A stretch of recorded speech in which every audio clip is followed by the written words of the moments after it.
बालेश्वर फकीर मोहन स्वयं शासित महाविद्यालय छात्री आत्माहुति घटना रे एबीवीपी को दायी करिछि जिला युव और छात्र कांग्रेस दल।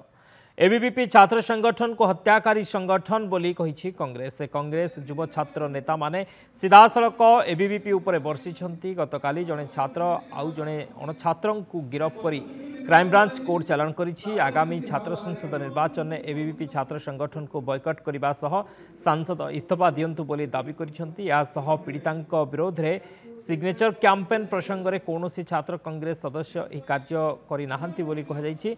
सौरभ बेहरा जे कि छात्र कांग्रेस सदस्य थिले तांकु 6 मास पूर्व दलरू बहिष्कार करा जाइछि बोली दल पक्षरु स्पष्टीकरण रखा जाइछि।